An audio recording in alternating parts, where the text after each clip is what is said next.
Lesson 2, segments. We'll be looking at to be able to determine the distance between 2 points on a one-dimensional or number line, or two-dimensional, the coordinate system.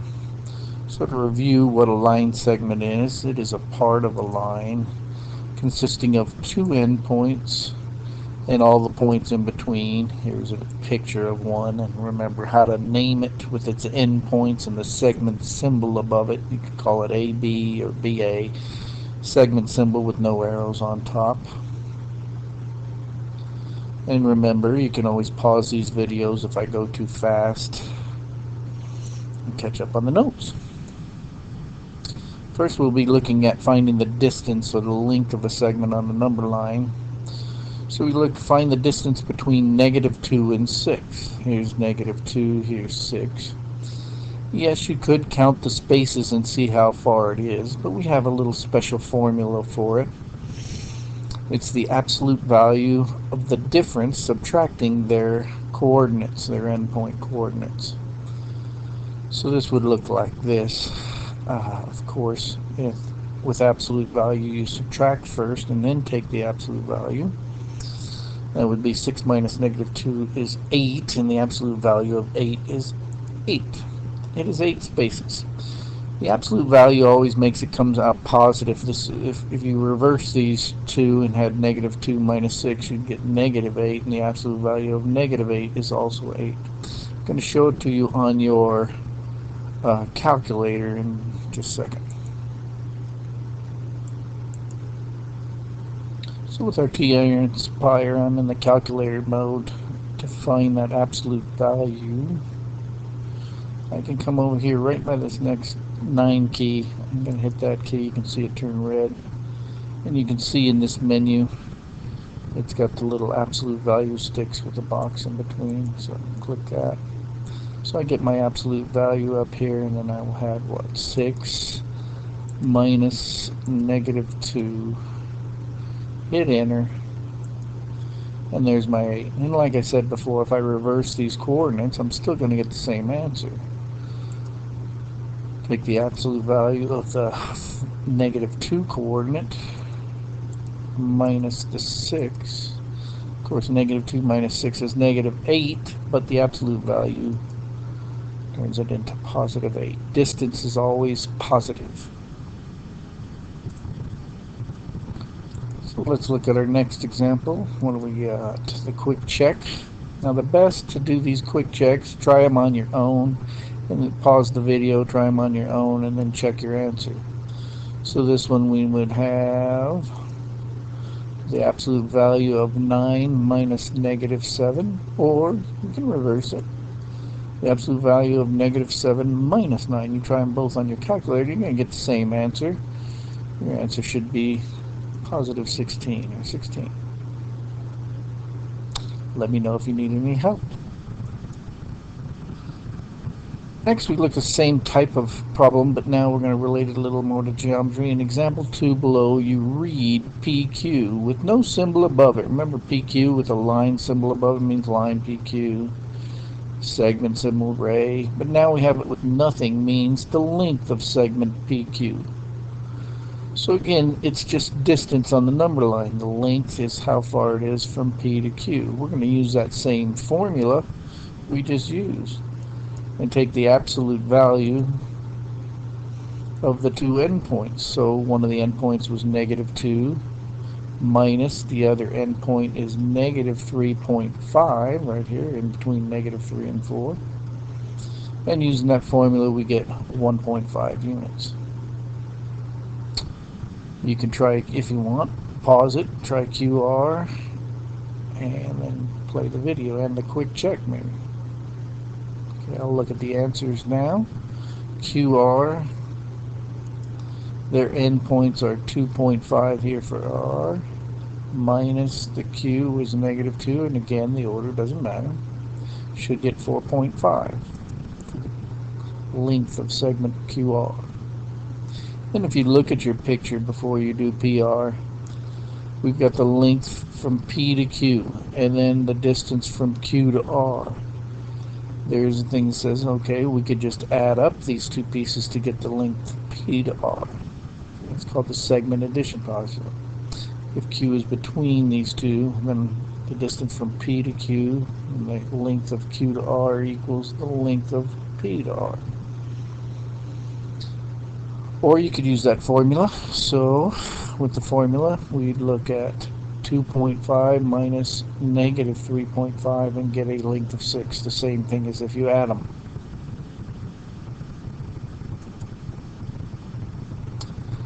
Now we look at a special problem here. We read it. You always need to read these things. If B is between A and C, what does it mean to be between? Well, then they all have to be collinear, on the same line. You could not put B, up here and say it's between. They all have to be on the same line. So we go ahead and draw a picture where B is between. It doesn't mean it's in the middle, it just means it's somewhere in between. They're on that same line, or line segment. Then we put in the information they give us. The length of AB is 4. I like to put the pieces on the bottom. The length of BC is 5. And of course they want then what is the length of AC? So these are the two pieces. I want you to remember the piece plus the other piece equals the whole distance here in this picture. So we got 4 plus 5 is 9. So you can pause it and do the quick checks. The quick check here. Again, you draw your picture. B is between, you got to read it. Sometimes they switch it up between A and C. From A to C, the length of AC, which is the whole thing I put on top, is 24. The length of AB here is 7.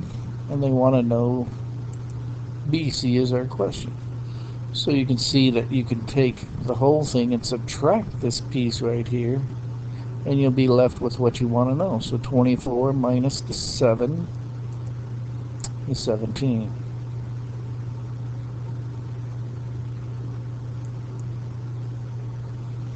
Now we do same type of problem with a little algebra in it. Now they should have told you, but they didn't, so I wrote it up here that B is still between A and C. So here's our picture. Then they did tell us the length of AB is X, so I'd mark it here. There's X. The length of BC, the other piece, is X plus 6. And the length of AC is 24. Again, my top one is the whole distance. So we come up with an equation so we can solve for X and then find AB, which is just X, and BC, which is whatever X is, plus 6.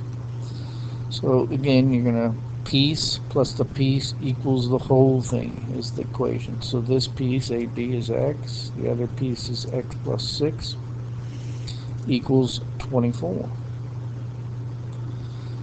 I will also show you with your calculator how you can solve this right away. Matter of fact, I'll do it right now. Let me pause this. So with your calculator in calculator mode, you go to the menu here,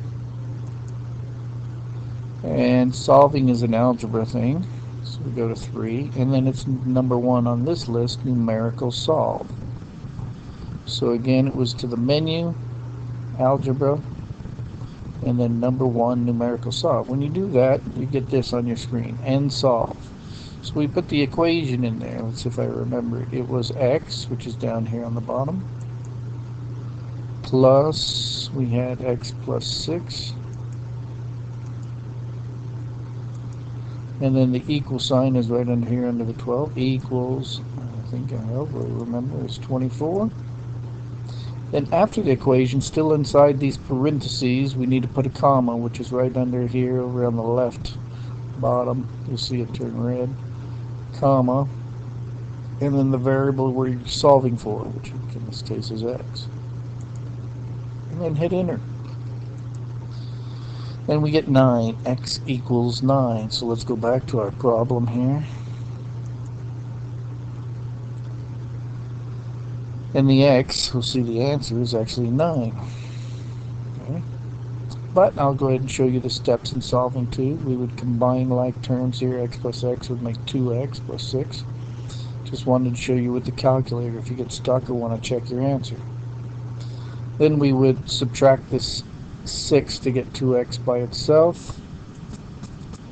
get rid of the addition with subtraction. And then to get rid of this multiplication, 2 times x, we divide by 2 and get x equals 9. Then we want to go ahead and get our answers for AB and BC. So AB, from our picture from here, was x, which is, we just solved for it, 9. BC was x plus 6, so we substitute the 9 in there for x. 9 plus 6 is 15. Okay. Might want to try the quick check. Pause this. Try it. We'll check our answer. It's best to have a picture for it. So in this one, it says find LM if L is between N and M. So here's my segment with the 3 points, and L is between N and M. Okay, so N on one side, M on the other. It doesn't matter too much which side those are, but L must be between them. Then NL, this distance, it says is 6x minus 5. LM is 2x plus 3, and then the whole distance from N to M, I'll put on top, is 3x plus 13. So our equation is, again, this piece plus this piece equals the whole thing. So 6x minus 5 plus 2x plus 3 equals the whole thing, which is 3x plus 13. Be good to practice using your calculator to solve that, so you can check your answer. But the steps, let's see if we combine the x's over here, we get 8x, and then the numbers and minus 5 and a plus 3 make minus 2. So we have 8x minus 2 equals 3x plus 13. We don't want x's on both sides, so the first thing I'm going to do is get rid of these 3 x's by subtracting them away. So I got to subtract them from the other side. That leaves us with 5x here, 8 minus 3, and then the minus 2 equals 13. These x's are gone. So then we'll isolate this x term by getting rid of the minus 2 with adding 2 to both sides. So we're left with 5x equals 15. And last, undo this multiplication with division, divide by both sides by 5, and we get x equals 3. Now we were solving, they wanted to know LM here. LM in our picture here is 2x plus 3. So we substitute the number 3 in for x, and we get 2 times 3 plus 3, which equals 9.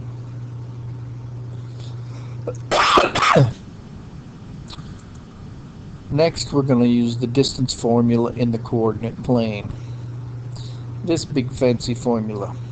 If we have 2 points in the coordinate plane graphed, remember each point has an x and a y coordinate, x and a y coordinate, and we label the subscripts 1 for the first point and 2 for the second point. And then we just use those numbers from the points in here. We're subtracting the x's and squaring them, subtracting the y's and squaring them, adding them, and then taking the square root. I'll show you how you do that with your calculator. Let's set up a problem here. So we have these 2 points. We're going to find the distance from these 2 points in the coordinate plane. The first thing I like to do is label these 2 points. Of course, this is an x, and I'll call this the first point, so x1, and this would be y1. And the second point, the first one's an x, so the second point, x2, and y2. Okay. So now we just put these numbers where they go in the formula. Here's our formula. You don't have to memorize it. Some people do. So I've got it all written out here, except without the numbers in here. Well, I got my subtraction in there, the powers, the addition, and the square root. So I'm going to substitute those in there. It says x2 right here. Well, I look, x2 is negative 2. Minus whatever x1 is. x1 is a positive 2, so I put that 2 there. So we have negative 2 minus 2. Next, the y's. y2 is negative 1. And y1 is also negative 1, so we have negative 1 minus negative 1. Now let's see how this goes into the calculator. So I bring up my calculator. Oh, I'm going to have to remember what this is. So to get the square root, I'm going to go to that same little menu right here next to the 9. and I can see it's not the one with the box by it there, it's just the one with the square root symbol. So there, I've got it. And then in the first set of parentheses, to get the parentheses, I go over here. Once you click on that, it gives you actually both sets. So we had negative 2 minus 2. And then we go outside that parentheses there and put the power. Power over here with this x squared. You can see it light up red. Then I need to put my plus sign. And the other set of parentheses for the y's. And then there we had negative 1 minus negative 1. And then go outside of those parentheses and put the other square.